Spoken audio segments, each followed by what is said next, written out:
Hello, CQ. Hello, CQ. CQ, the old friends net.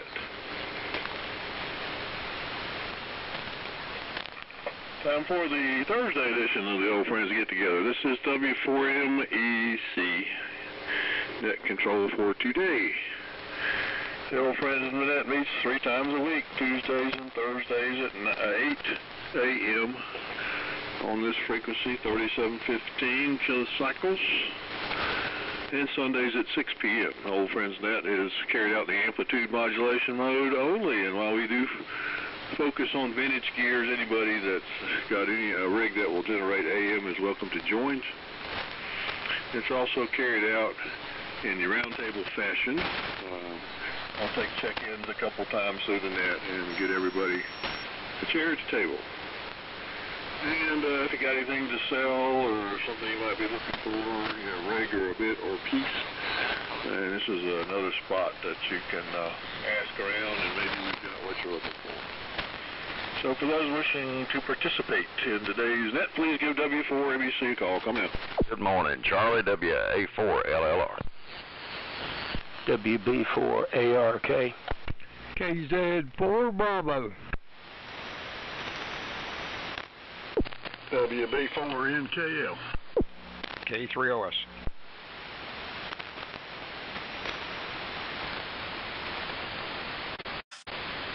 N4LQ.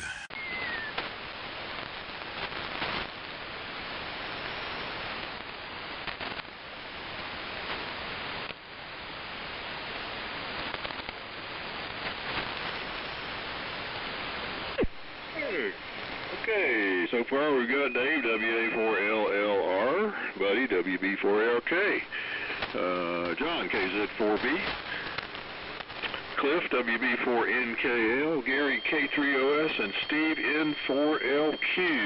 Any more?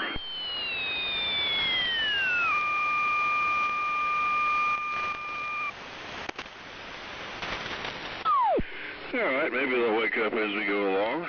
Again, one more time, LLR, ARK, 4 Bravo, NKL, Oscar Sierra, and LQ. I don't know why I do Gary's call in phonetics. I just look at 03 and I immediately think Oscar Sierra, so instead of just saying OS. Yeah, well, not a whole lot going on here, 65 degrees, and I guess overcast. Maybe it's all right out there, but it's just sun hadn't come beating down yet. Let's see what else I got to say here. I got several bird feeders out. One of them just totally disappeared. I got it's a kind of clear plastic tube with a metal cap and stainless steel hook, and the bottom has a metal base with perches on it. And the raccoon got it. He usually tries to attack it every night before I can get it in, if I'm slow at getting it in. He gets the top off. I usually take the whole thing off the hook, throw it on the ground, and open it up and eat it, everything inside of it, but I put a different hook on there, you can't get it. Well, last night, 2 nights ago, the only thing that was up there was the cap and the hook. I have looked everywhere for it. I don't know where it is. I looked through around the pond and in the bushes, and I even looked in the tree, thinking maybe he got it and took it up in the tree, but but I don't know where that thing went. And so I'm going to come up with a different plan here. So let's see. Over to Dave, WA4LLR, W4MEC. All right, Charlie, fine business. W4MEC and the group WA4LLR. Well, good morning to everybody. 59 degrees in the eastern jungles of Yancey County this morning. Partly cloudy. And trying to get things squared back away from all the water issues we've had. Sure is nice to have warm showers again. Everybody's got a good signal this morning. Our band seems to be in pretty good shape. Hopefully now I can get back to my Shelby preparations. Hopefully we'll head down and start setting up about 10 days from today. So it's hard to believe August is half over, and the summer has been a blur. We're still running the ART-13 and the R390A, and it's just easy to use and a joy to operate, thanks to Mr. WB4ARK, to whom I will now relinquish the mic. So, buddy, go ahead and pick it up. WB4ARK, WA4LLR. WA4LLR, WB4ARK. Well, thank you very much for the compliments there. We have a blue sky today, and not a cloud in the sky, and not here anyway. So we have we've gotten most everything done. We got the grass cut on Monday, and then we had a little rain on Tuesday, and I think about 2.3 inches or something like that, 0.23 inches, not 2. And so that's the long and the short of it there. I'm wondering if Cliff, if you got your meter, your PA meter changed out on your ART-13, and I'm wondering if you're running yours today. I was going to take a look at the modulation on my scope, see how they look. I think that's about it for right now. Over to KZ4B, WB4ARK. Okay, WB4ARK and the group KZ4 Bravo. Fine business, buddy. I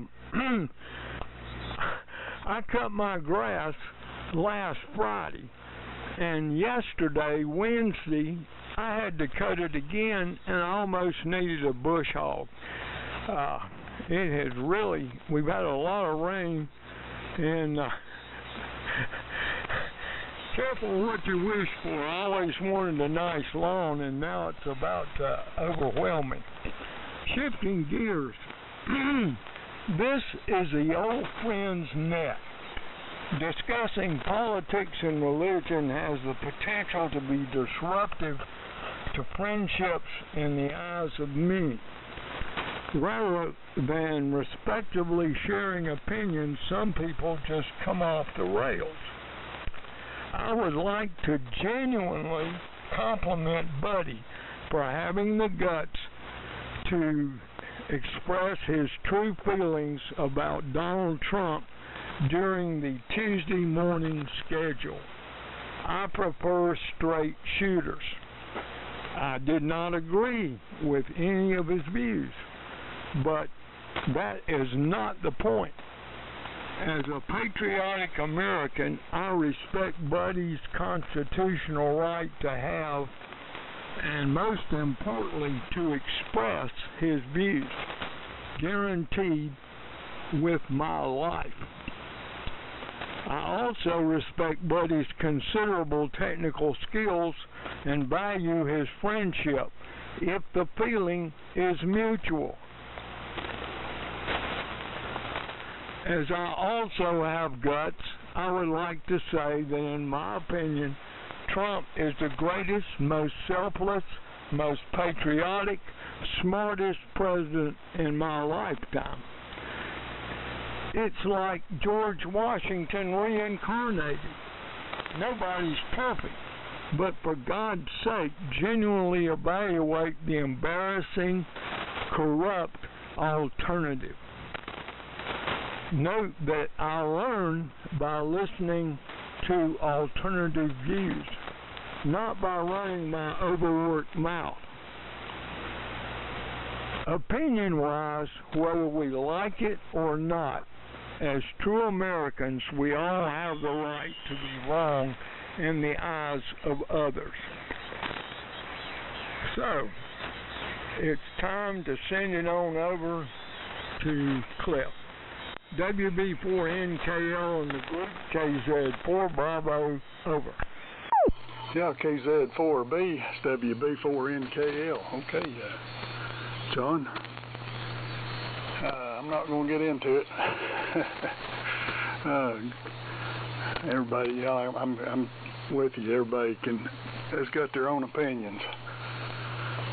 Let's see, 67 degrees here, and we hadn't had any rain in a while. It's sort of slowed down, and the yard slowed down. So hadn't had to mow. Well, mowed Monday, but usually by this time of the week it's already looking like it needs mowed. But it's slowed down, so I think I'm good to go till next Monday.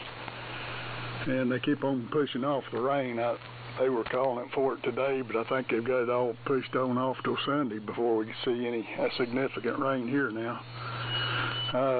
Buddy, I got the meter, the original looking meter sitting here. I haven't actually installed it yet, but I did have one, and it cleaned up nicely, and so I'm going to stick it in here when I get a chance.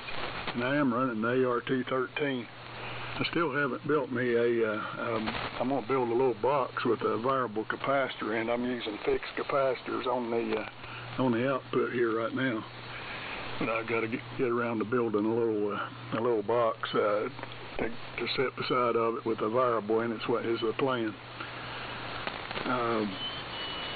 Getting a little bit of feedback. I might have the mic gain cranked up just a little bit too much. I'm hearing some feedback. It's probably those Chinese tubes the plates are vibrating. I might try. I think I've got some original 811s. I might try sticking them in there. See if that cures a little bit of feedback problem I'm having. So send it on around. Go ahead, Gary, K3OS. It's WB4NKL.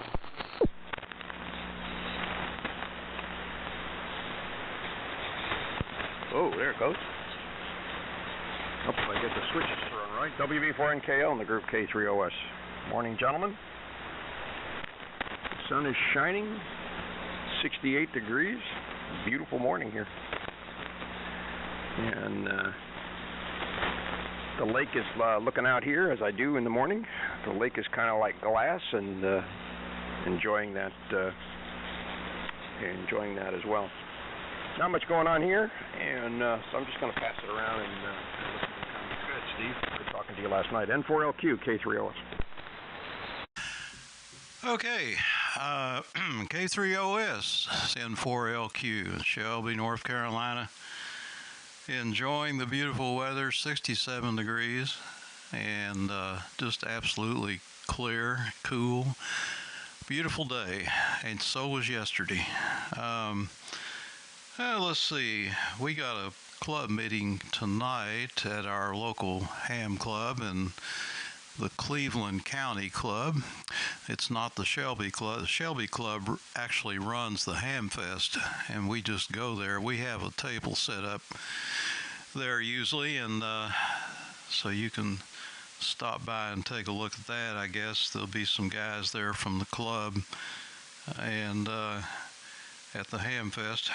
But anyway, that's going to be planned out tonight, I guess, and I got some ferrite cores coming in for an experiment today. These are 4-inch diameter, 3 of them, 31 mix, and we're going to make a ballon out of 300 ohm twin lead wrapped around it.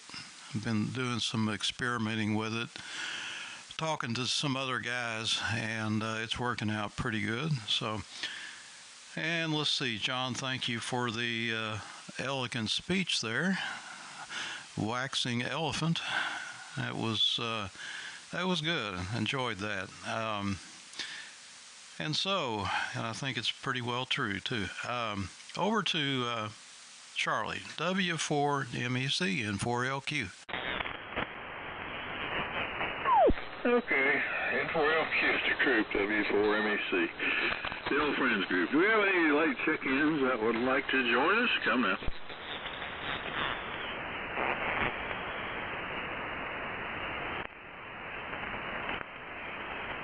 Nothing heard, W4MEC, except the splatter from up at 3725. Okay. Let's see. The rigs are all sounding good. Everybody's got some good signals here today. And still, I'm trying to get the R13 to run. I'm looking for that K102 issue. I've eliminated everything except the 28 volts going to K102, and so I'm looking for that hopefully today. I think it's stuck at D113, and I'm trying to find the wires for where it goes into and where it comes out of, and see if it's going to it and coming out of it, or where I'm losing it. It's interesting, my R13 does not have the interlock switch in the top left, and I'd asked about cutting the darn dynamotor off, and I was working there and in that corner trying to read a voltage, and I had it on, and the wire, I was kind of pulling on it with a pair of needle nose there to get something out of the way, and the wire broke off at where it was soldered to the pin. The little bug-on wire somebody put on there, previous owner, and I looked to see, what did I break? And it just happened to be the wire that sends 28 volts to the hot side of the coil of the dynamotor contactor. So now I could turn it on and key it and not have any dynamotor screaming in my ears, and I could listen to clicks and clanks and chase circuits down and without listening to the dynamo. I never could figure out how to turn it off. No one seems to know if you can pull that breaker out. I don't want them to do that and break it. So I've seen there is a breaker. You've probably seen them on the side of some things. A little white jobber do made out of plastic, and a lot of times those, if you try, it looks like a rocker switch, and if you try and manipulate it and you force it to go in the other direction, you actually break the darn thing, and it won't work anymore. It won't latch the other way. It'll trip, and you can reset it, but you cannot use it as a switch, and if you force it, it breaks. So that was the issue I'm having with this push-in breaker, and whether I could pull it out and not break it. So break, okay. Anyway, so now I can troubleshoot it, and I'm down to that K102. Whether the voltage is actually getting to the relay or I've got an open coil. Of course, nothing is really easy to get to. All the relays there, all of the voltages and keying lines are on the back side of everything and down in the chassis. So you gotta kind of dig through there to find them, but we'll get there eventually. So that's the tail over that. So let's see. All right, let's start around again with Dave. WA4LLR in the group, W4MEC. W4MEC, WA4LLR. All right, great signals this morning. Band is in good condition. I'm hearing a little sideband splatter, but I've got the bandwidth set at 8 kcs on this 390A. Let's see here. Well, Charlie, keep pressing on, brother. I have all manner of confidence you're going to whip that ART13 circuit breaker issue. So we're looking forward to hearing it. And, buddy, you're sounding good as always. And, John, I've got a lot of friends that I agree with, and I've got a lot of friends that I don't. But we're still friends, and I'm very thankful for that. So that's the deal. That's the main thing. You know, we've in this country we've got at least two political parties, and yet hopefully we can still work together. And I would love to see that more than the tremendous division we have, but oh well. Anyhow, let's see here. Cliff, that ART13 sounds really good. It doesn't sound too hot to me audio-wise. Gary, I always enjoyed going out on the lake early in the mornings when it was like glass and maybe a little bit of fog coming up off the water. I always liked to take the boat and head out early fall when the leaves were turning, and we used to go down to Lake James and I had a pontoon boat and used to spend quite a bit of time on that, and that was just one of the most peaceful things. Get out early before the people with the high-speed bass boats and jet skis and all that. Early in the morning, just you and nature and some ducks and geese, and watch the fish jump. Oh well. Anywho, and Steve, I don't know how you wax an elephant. You'd have to be very careful to do that, I think. A few things on this day. Let's see, our space weather. Sunspot count's 194. Solar flux index is still up pretty good, 248, and the K is 0.67, so good band conditions. On this day in history, in 1969, Woodstock Festival opened in Bethel, New York. I remember that well. I was in college then. On this day in 2021, Kabul fell to the Taliban after we withdrew. On this day in 1914, the Panama Canal opened to traffic. On this day in 1914, Japan gives an ultimatum to Germany. On this day in 1899, Henry Ford left Edison and started his automobile company. So that's a few things on this day in history. Buddy, here it comes. WB4ARK, WA4LLR. WA4LLR, WB4ARK. Okay, Dave. Very good audio, and yours looks very similar to Cliff's,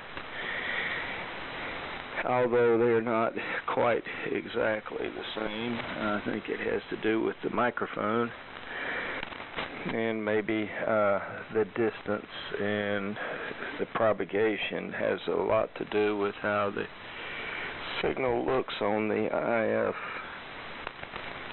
on the R390A. Well, I have to comment on what John said. I almost, with this one exception, I never speak about politics on the air. But I had to say something that day, and I knew I would get in trouble for it,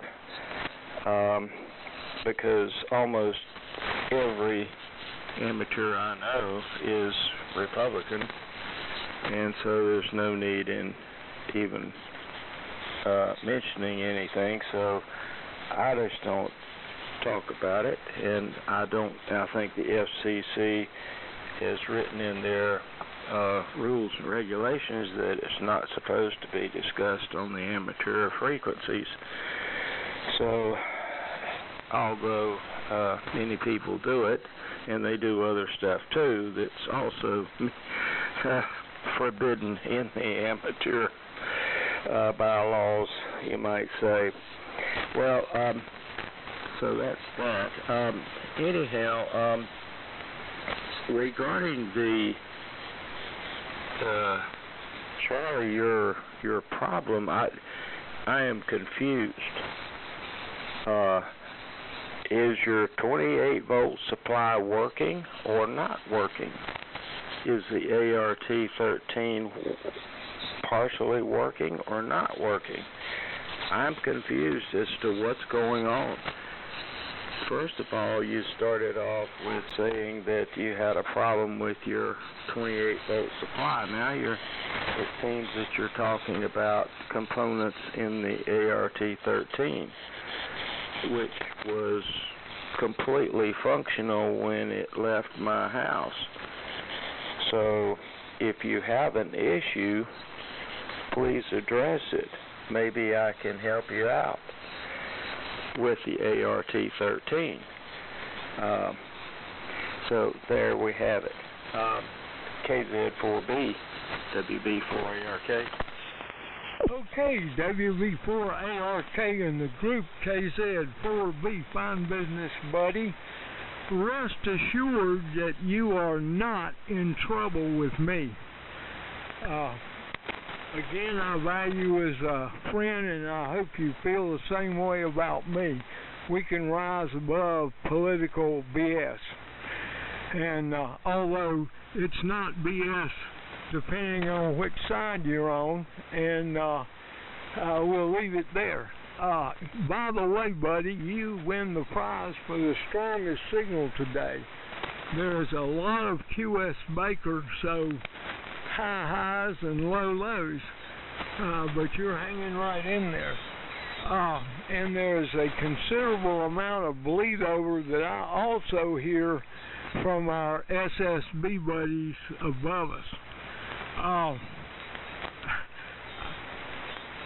I have to quote the old saying, I have met the enemy and it is us.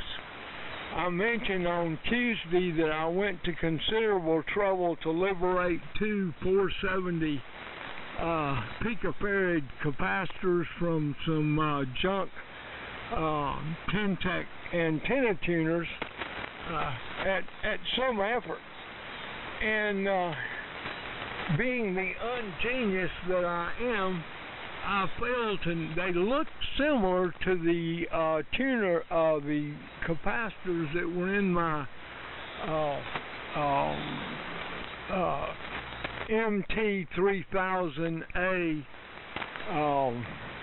antenna tuner, where I wanted to swap out the capacitors, but I failed to measure the distance from the bottom of the feet, mounting feet for the capacitor, to the tuning shaft, and unfortunately the tuners or the capacitors in the MT3000 are over a half an inch higher than the ones that I had just liberated, which means there's no way on God's earth they would fit. Dumb old me.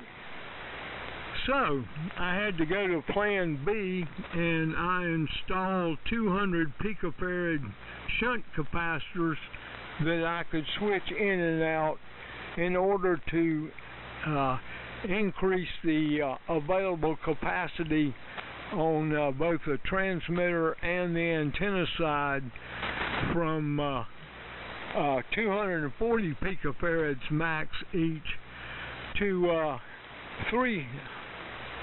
440. Today, my bucket list is to see how well that performs. I'll keep you guys posted. So on that note, I will pass it on over to Cliff. WB. Oh, by the way, I very much confer with the comments of Steve and Dave. WB4NKL and the group KZ4B over. KZ4B, WB4NKL. Okay, John. And that's interference you're hearing, I guess, is a AM group there, 3725 that gets on every morning. Chuck, N4IYQ, when he comes on, he spills over pretty good. He's not too far up the road from me, but I can hear it a little bit here on the Drake, but most of them I don't hear. I'm gonna go ahead and say 73s on this. I'm gonna go up here and hit my trail and get that started before it warms up anymore. It's supposed to be up to 85 here today, I think, so need to get that out of the way and start thinking about Shelby. And Dave was saying about 10 days out when he's heading down, so I guess it's coming up on us. 73s, and enjoyed it. Thanks for calling it, Charlie. Go ahead, Gary, K3OS, WB4NKL. Okay, Cliff, WB4NKL in the group K3OS. All right, 73s to you. Just watch the power here. There we go. Yeah, Dave, thanks for the comment here, yeah. Well, we got a little pontoon boat sitting out behind the house here, and actually had it out the other day. We had from the high water, we had some stuff floating here, so my neighbor and I had to kind of tow it out into the middle of the lake and get rid of it. It's too heavy to pull up out of the water, otherwise we'd get rid of the junk. We'll let it float on down to the dam. I've actually been working on a little antenna that I could put on the kind of like a screwdriver type of thing that I can put on the boat, take a little radio with me, and go out and have a little fun. That's what I've been thinking about for a while. I've got some of the parts, and going to have to get started working on that maybe this fall. Be a little nice in the morning or in the late afternoon to get out there on 20 meters, 30 meters, whatever have be, to do some of that. ART-13 is sounding really good here, by the way. I wouldn't complain about the sound of any of them. All right, down the list we go. Steve, N4LQ, K3OS. You reached the bottom of the list.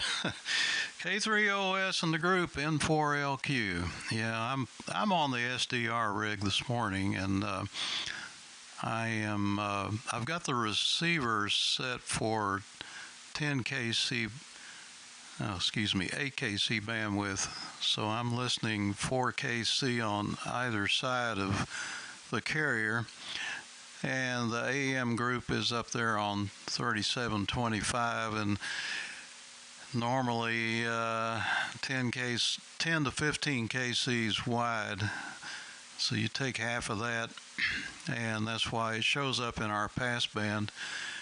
And there's, well, not much you can do about it. Sometimes you can reduce the receive bandwidth on the offending side of your carrier on some receivers. I think the HQ170 allows that, upper and lower, and that's a nice feature for a boat anchor receiver. And of course you can do it on the SDR, but we got stuff on both sides of us this morning, and we had pretty strong sideband on the lower side and AM on the upper side. And the band is hot. I mean, it is really, really hot. Some of you guys are more than 30 over this morning. So I've been reading about band conditions improving. They're supposed to get way, way better here pretty soon. And maybe Dave has seen something about propagation getting better, but that'll be fun. Yesterday on 30 meters, I had a few nice QSOs during the day, and the signals were strong. So hopefully we're seeing an improvement in this sunspot business. So, Gary, good luck on that boat antenna project. I've always thought I'd like to try that, is just float down the creek here with a ham rig and have some maritime mobile QSOs. You don't hear much of that anymore. Everybody's doing POTA and SOTA and all the other OTAs, but I don't hear any BOTAs. So with that, back to the top, W4MEC, N4LQ. Okie dokie, N4LQ and the old friends group, W4MEC. Do we have any check-ins that would like to join us? Come on.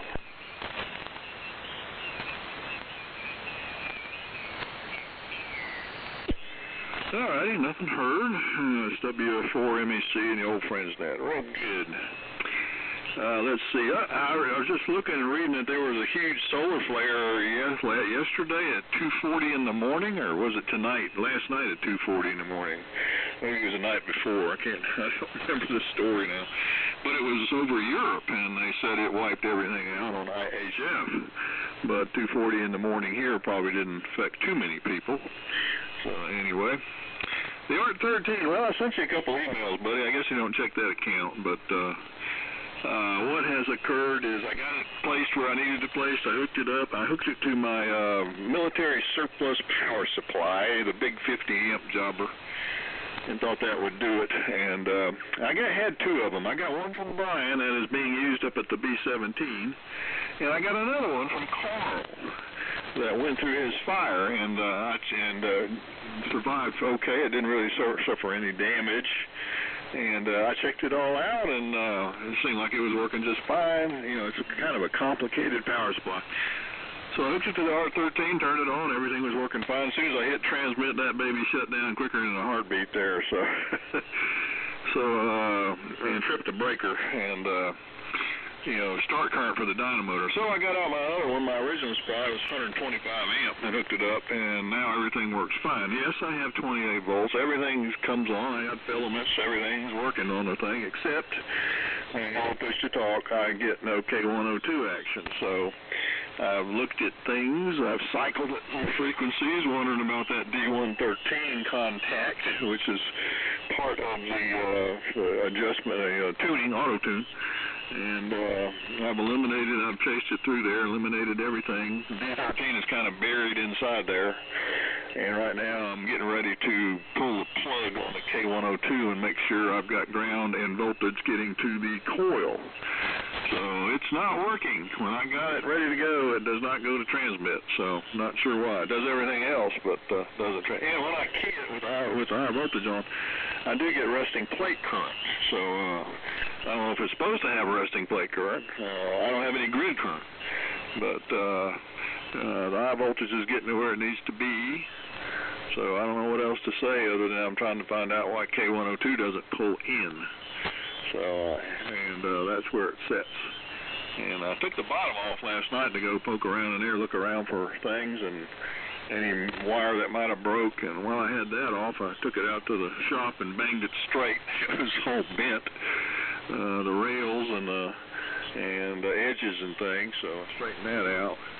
And that's where it sits right now, standing on its side with my Simpson 260 and getting ready to poke around in it again. So we'll figure out why it won't pull in, but right now it's 99.9% working, except for the most important part, the part that makes it transmit.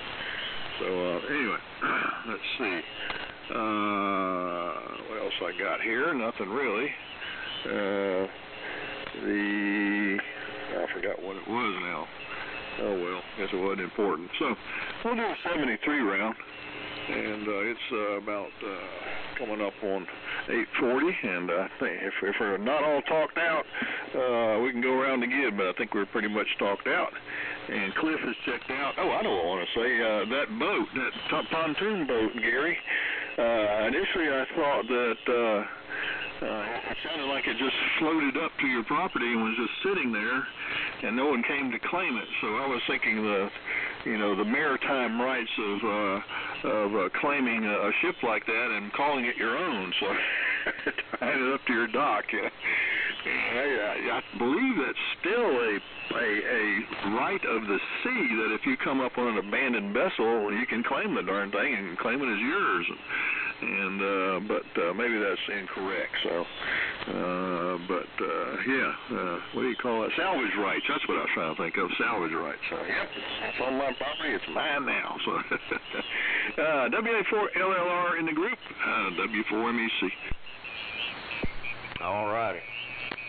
W4MEC, WA4LLR 73. Cliff, if you happen to be listening. And I believe you're correct, Charlie, on the maritime salvage rules. So that sounds like a pretty good deal. And Charlie, I hope you get everything solved on the LRT-13. I'm sure Buddy can give you some good things to look for or hints. Looking forward to seeing everybody in Shelby. We'll be in the usual place up there, so come by and set a spell under the tent, and maybe we'll have a cup of coffee or something cold to drink or whatever. Let's see here.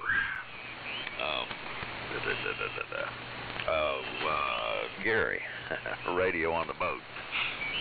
I never installed a HF rig, but years back when the low Earth orbit ham sats were going, we used to take one of those Arrow antennas out there and do some satellite contacts, marine mobile. That was a lot of fun. If they heard marine mobile, then you would have folks wanting to talk to you. So that was a key to get through the pileups on the Leo birds. Oh, of course, everybody, all the good old boys thought, if you're out there with a handheld antenna pointing it around, they think you're trying to find your hunting dog. But we had a lot of fun with it. Steve, you're talking about people forecasting improved conditions. I think what it is it's not necessarily an increase in sunspot activity, but the fact that as we get towards fall, the D-layer absorption is going to decrease as the amount of sunlight decreases. So we've already got plenty high enough sunspot numbers and solar flux index. If we can get rid of the tremendous D-layer absorption, which, you got attenuation all the way up to, I was looking the other day, it was up to 40-something megahertz that signals were being absorbed. So as fall comes on, that just normally starts going away, or the intensity of it. So we should be getting much better band conditions as we move towards fall and winter. What else? That's about it. In case we don't do a 73 number 2 round, I'll say thanks for calling the net, Charlie, but I'll certainly be here till the end. WB4ARK, WA4LLR. WA4LLR, WB4ARK. Okay, Dave. Well, Charlie, I'm sorry I didn't get your emails. I check my emails religiously every single day, and I did not see anything come in from you. May have gone to my spam folder, as I think some of your emails in the long past have done. I will go back and check that and see. But K102, if K102 opens up, then you've got a problem, because that's going to break your circuit for transmit. If K102 is closed, everything's fine. Now, if you have plate current showing on your PA meter, which it should be up around, somewhere around 100 to 120 maybe.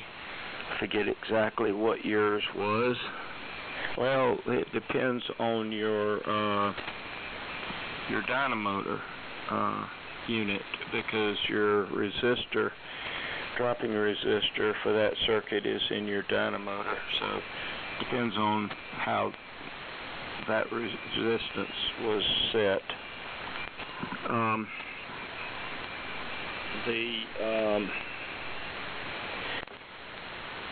The thing, if you're keying the transmitter with the test key, you should be able to put it in CW, MCW, and get a tone.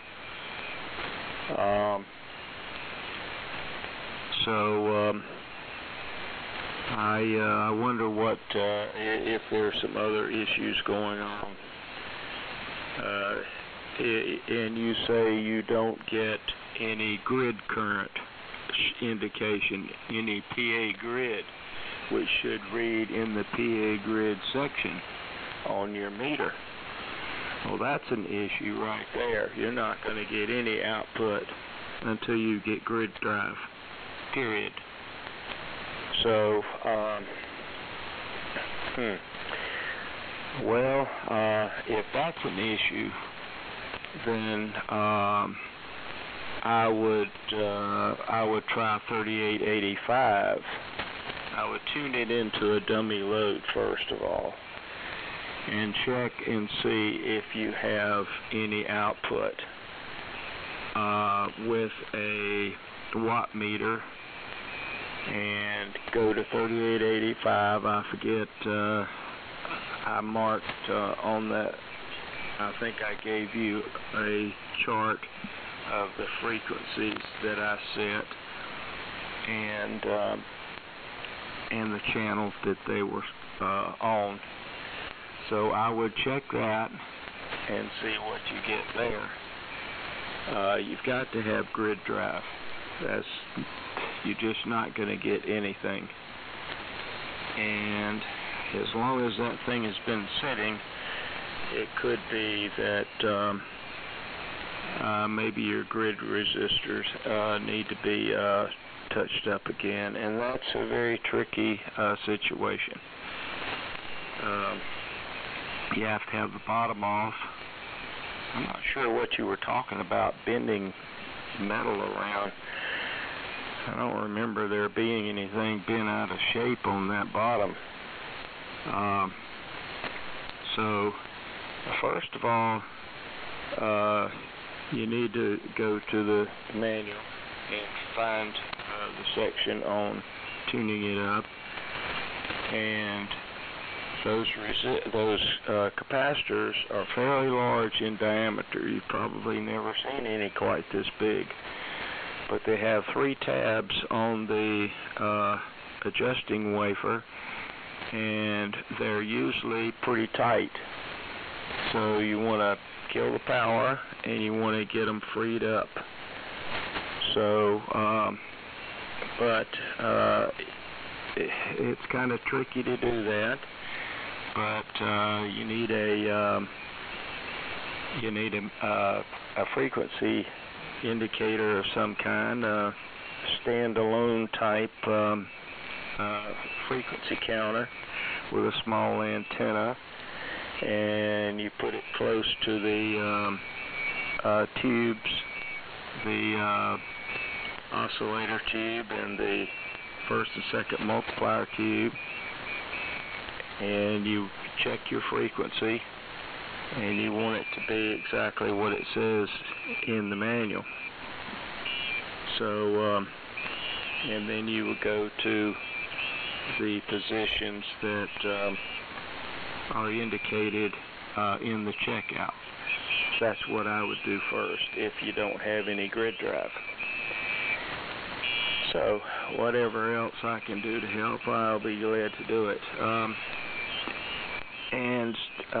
John, I've got a dual differential capacitor which I used, which I think is probably the best way to go on a trans match. They came out with a trans match many years ago in 1970s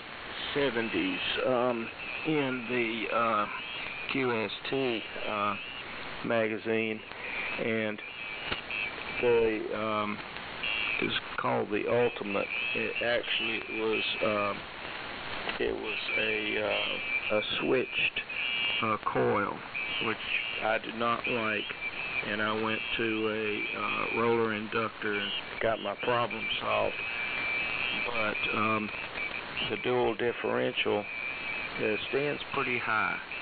It's 2 capacitors connected together to form a dual differential. So it's going to be the unit, unless you turn them on their sides, which you would have to make provisions to do that. That way you could shorten the distance from the bottom to the top. But I have an extra one. I got it at Hamfest. They were very expensive at the time. I got one at Hamfest some years ago for almost nothing, and so they work real good.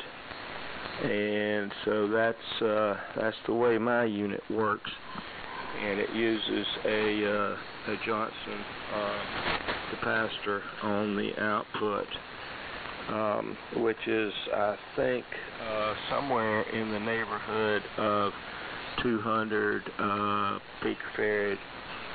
The dual differential, I think, is 250. So, anyhow, that's the deal there. So, over to you. KZ4B. WB4 ARK. Okay, WB4ARK in the group KZ4 business, Bravo. Fine business, buddy. Appreciate the comments on the differential capacitor. And I too have had a lot of trouble with stuck trimmer capacitors in my 51J4. That is a real aggravation, and I try to heat them up with a hair dryer, and sometimes that helps. Shifting gears, Steve, I am famous for trying to wax elephants, but they don't always end up shining like they should. Shifting gears again, my wife is constantly complaining about the loud boats here on Lake Norman. We have monster, blown, twin-engine, big block Chevy boats with open exhaust that are pure music to my ears. So she and I don't agree on that. I'm sitting there listening to the music, and it's driving her straight up the wall. Go figure.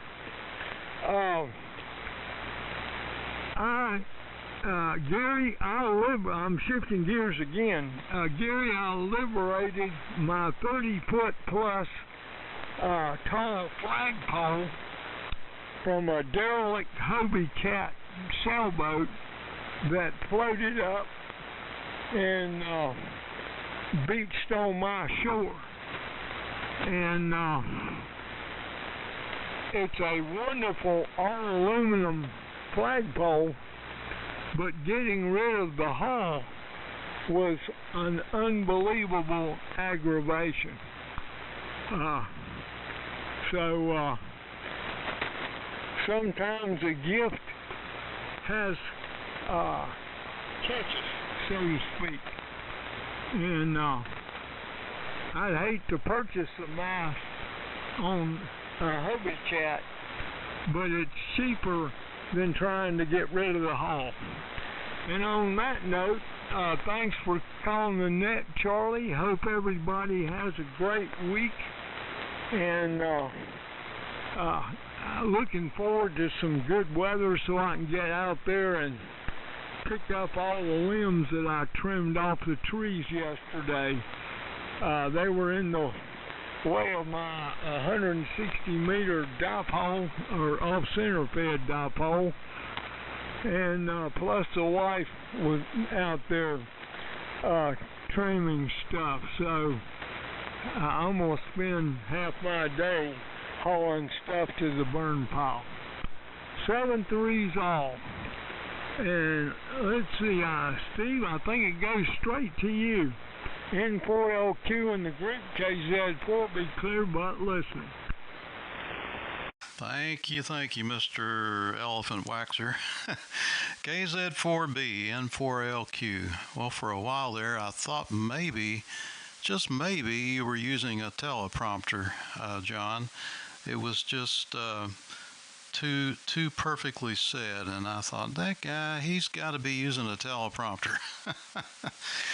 Yeah, well, let's see. I don't have much of anything else here this morning, but I have enjoyed it, and hope everybody else has as well. And don't forget 160 tonight, as we do every night on 1864. And we had a pretty good night last night with Gary and some of the other guys that showed up. We talked about important topics like bunching coil turns on a core, and LED light bulbs and displays, and lava lamps, and having level indicator LEDs flashing to show audio level. Kind of got off on the psychedelic side of things, I guess. So, and one of the guys has an electromagnetic detector, an EM detector, often used to detect ghosts. So that was a good night. All right, we'll see you all hopefully tonight at 8 o'clock, and if not on, what is today, Thursday, Sunday, I guess, at 6 p.m. So over to Gary, if you're still here, K3OS N4LQ. Gary's not here. Yeah, let me make sure. I kind of got out of sequence. Gary, K3OS, you still there?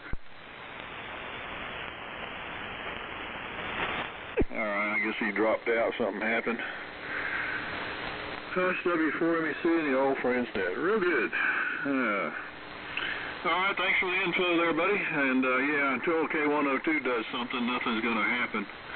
Because it, you know that it operates the vacuum contacts on the antenna switch. So also, it's got 3 single pole and 2 double pole contacts, plus a set to operate the mechanical output to operate the antenna switch. So, and one of those applies power to a couple of the modules, the audio module 1 and the CFI unit, and it gets be plugged from that thing when it keys. So anyway, and the contact is S113 Delta, S113 Delta off the multi-element switch, and I've got I got 28 volts going from S111 and K101 down to the connector that pulls the dynamotor, which finds 28 volts to the dynamotor contactor. So I know it is that S111 and K101 are sending the 28 volts through it to the dynamotor contactor, and it branches off at S113 Delta to go to the hot side of K102 coil. So what is missing is possibly where I am at right now to see, like I said, if I got 28 volts getting to the coil, and it looks like I do have a good ground on the push-to-talk side of it, because that same line is going to ground everywhere else, when I key it. So I go to MCW and CW, the dynamotor starts like it should, but same situation, no signal. So first off, I've got to get K102, sort that out, and then if something else happens, I might be in touch. So anyway, let's see, got any other notes here? No, and thanks for everybody that checked in today. We'll look for you on Sunday, and hope conditions are conducive to some good contacts there with no QRN or nothing. So anyway, y'all have a good rest of the day. Don't get too hot out there working in the yard, and we'll talk to you later. It's W4MEC shutting down the old friends net. Bye-bye. Hey, Steve, what frequency do ghosts transmit on? Yeah, that's an interesting subject. I didn't even realize that you could buy those things. But if you go to Amazon and look up EM detectors or electromagnetic field detectors, it says they go from, well, pretty much the audio spectrum, 20 to 20,000 cycles, or actually 200,000 cycles, I believe. But it's electromagnetic, and it's just a cheap little thing, fits in your hand, $15-20, and it's calibrated in nano, or what was it, magnet, some kind of magnetic units. I forgot what it is, but the text in the ad says it can be used for detecting ghosts. Over. Yeah, it's in nanoteslas. Your smartphone will do the same thing. I've got a magnetic field detector app on the smartphone, and you get it around a transformer and it goes ballistic. Yeah, I had a friend that was, well, I still got a friend that was into that for a while, and it was all the time he and his brother were out trying to find ghosts and apparitions and all that stuff, and they had a electromagnetic field detector. But I'm scratching my head saying, now why would you think that a spirit would generate an electromagnetic field. So, somewhere I've missed the physics of that, but yeah, I've seen those things. 4LQ, WA4LLR.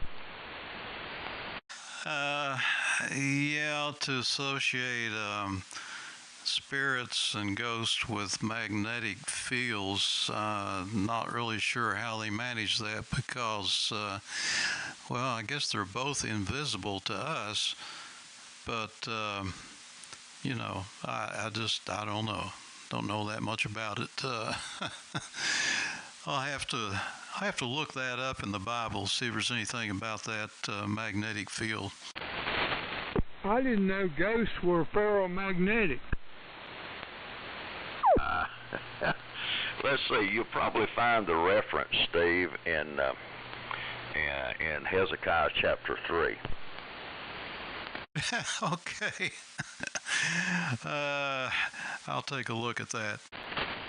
It also says you're not supposed to communicate with spirits. Unless they're modulating the electromagnetic field, it probably wouldn't work.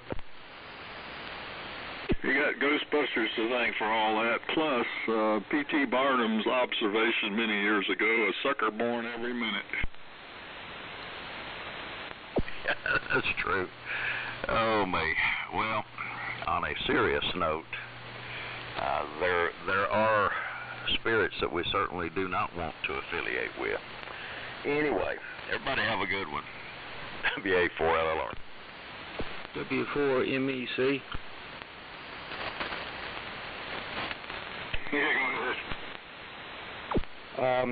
If you have problems with K102 picking up,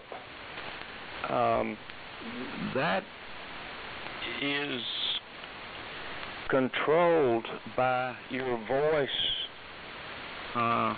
relay, or your voice, your voice relay K104. Whenever you go into to that mode,